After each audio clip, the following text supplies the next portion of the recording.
Alright guys, Brian Pierce from Seat Time here. I'm sitting on this mini bike in front of this boxed up, crated Sherco. It is the SEF-R Factory Edition 450, and you're kind of like, wow, why is it in a crate, Brian? Well, I'm going to uncrate it here for you guys in a little bit.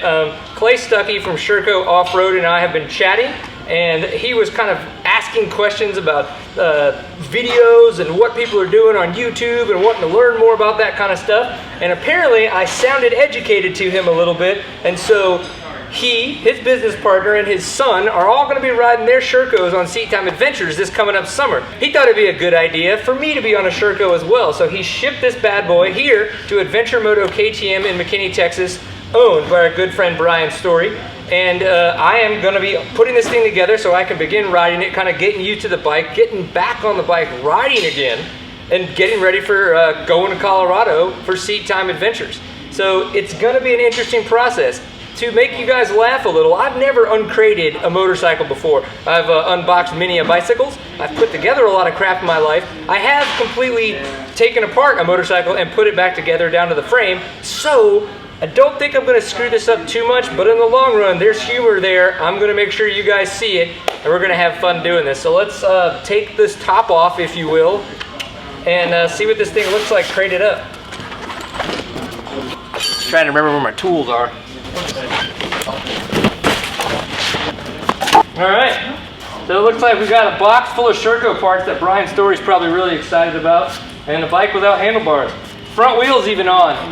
It's a 450. Yeah, who knows why I'm getting a 450, because I've never ridden a 450 before. I've ridden 2-strokes, 300s and 250s, and then the biggest bore is a 350. We've been looking for a way to get rid of you.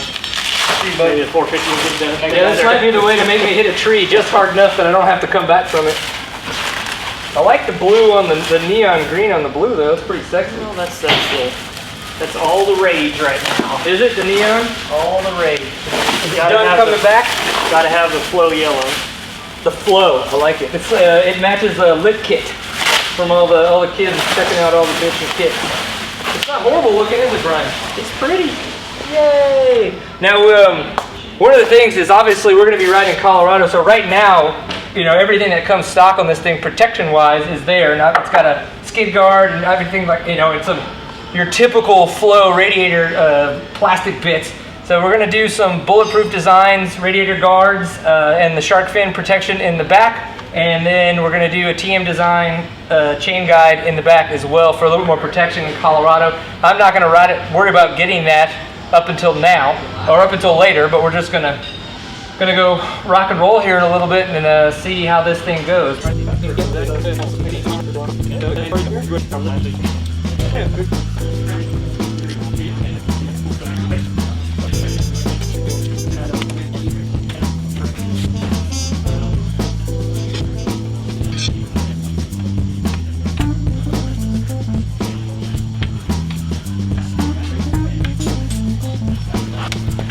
Try to get to all the wires.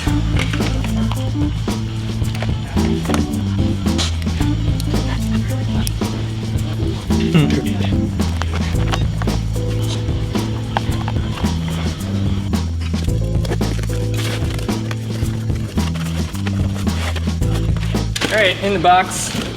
It's fun labeled Sherco box. It's pretty nice. Looks like we got a manual of SEF Factory Edition with some paperwork.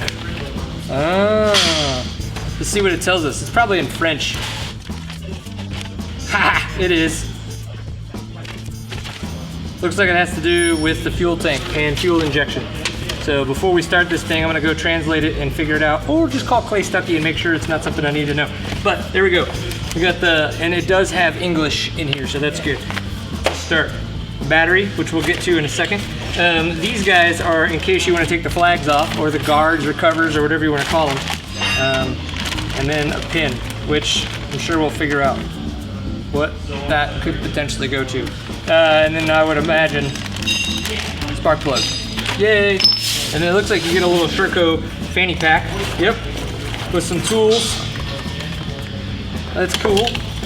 Just like some of the other competitors out there. Oh, and this one actually is attached, so it looks like you can roll it out right here while on the trail and have access to everything. And of course it's been moving around, so everything just falls out on me, but these are just the sockets. That's nice. I like the way it's attached, so this can stay attached. Now, I'm gonna have to charge this because obviously dead battery for sure. But looks like just like any other thing, you're gonna pop this guy in there and go to town. How to add the electrolyte? Let the battery stand on level 7. Remove the sealing sheet. Okay.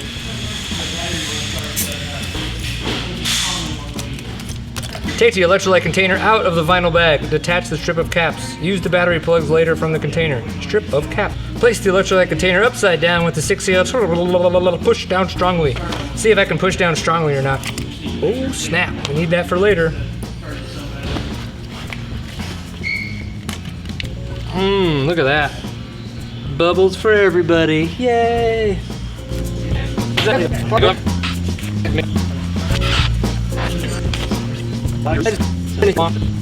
just gonna shake it a lot. I hope it doesn't blow up on me. You know, it looks nice. Acid! Ah!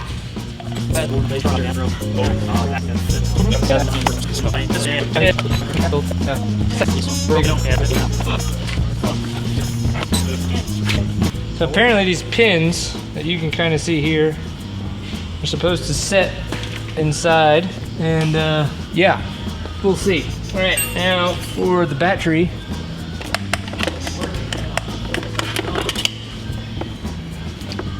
There is a little storage container down here. I'll show you guys. That is literally underneath the air filter.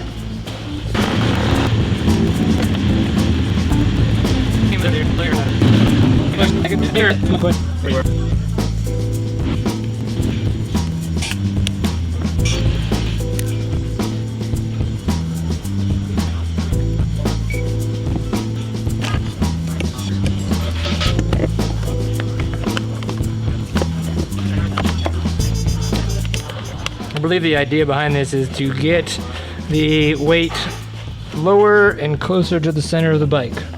But it does seem like a little bit of a hassle to have it underneath the air filter, but in the long run, how many times do you really ever have to get to your battery? Very few.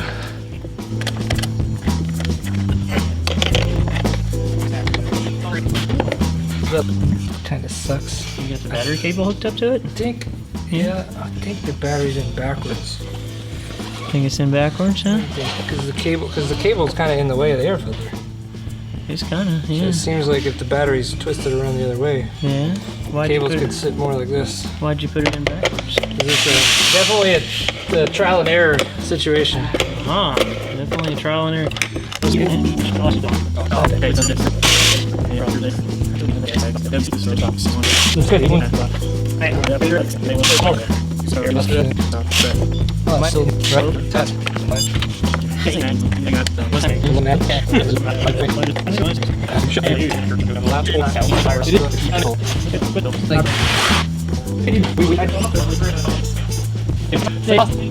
I'll make any day work if you tell me it's okay.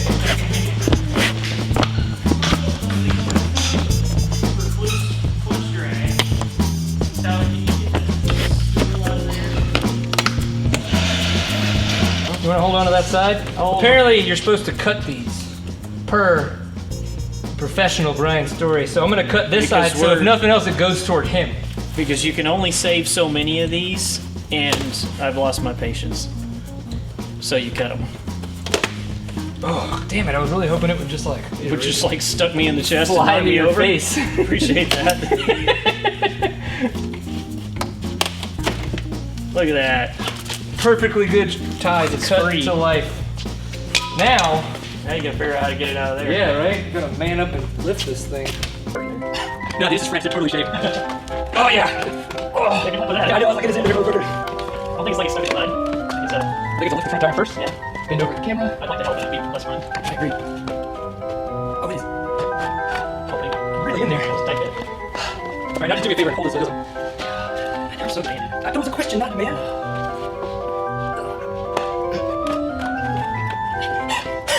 It's very tall. It's really light without gas. Yeah. Brakes work. For now. We'll see. Gonna get weird. Me on a 450, that 450, first thing that's gonna happen. First bad thing, first interesting thing that's gonna happen. Whiskey throttle. Yeah. It's gonna get wicked weird. Well, hey, thank you, Mr. Brian Story, for letting us get this shipped here. Obviously, I don't have a forklift at my house, and when it comes in a crate like this, you have to have a forklift to get it out. And so, Adventure Moto KTM helping us out to get the Sherco here. I don't know if you think that's a conflict of interest. I think that's awesome people in the industry being badass people. Go vote for this man. It's friends. Yeah, ISDE, watch for this old guy. Something like that. Yeah. I guess now we'll load it up and go ride. Later, we're gonna load it up right now though. Okay. Yeah, let's get the hell out of this job.